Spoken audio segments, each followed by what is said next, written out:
ક્ષત્રિય આંદોલન સંકલન સમિતિમાં વિવાદમાં મોટા સમાચાર આવ્યા છે। પીટી જાડેજાના આરોપ બાદ સંકલન સમિતિએ પત્રકાર પરિષદ યોજીને અનેક ખુલાસાઓ કર્યા છે।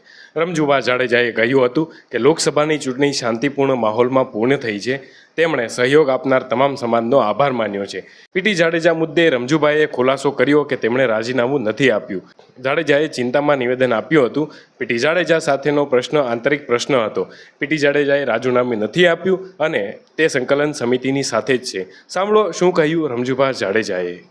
ટીકુભાઈને પણ અને બીજા 5-7 જણા અમારામાં જે થિંક ટેન્ક કહેવાય કે જ્યારે પણ કોઈ પણ સંગઠન એની તાકાત બતાવે છે, અવાજ રજૂ કરે છે, એકતા થાય છે, ત્યારે સામે પક્ષે કોઈને કોઈ રીતે એને નબળા પાડવાનું આ તે એવા પ્રયત્નો થતા હોય છે અને એના ભાગરૂપે કાંઈક ને કાંઈક થતું હોય છે। એમાં જે કાંઈ પીટી જાડેજા સાહેબ એ વાત કરી, સંજોગો વસાતી કાંઈ જે કાંઈ એમના પોતાના ટેન્શનમાં હોય અથવા તો બિનજરૂરી વ્યક્તિઓ દ્વારા એમને જે કાંઈ પરેશાન કરવામાં આવતા હોય ફોન કરીને આતે એના એક ચિંતામાં એ કે જે કાંઈ બોલ્યા પણ એ પ્રશ્ન આંતરિક પ્રશ્ન સંસ્થાનો હતો।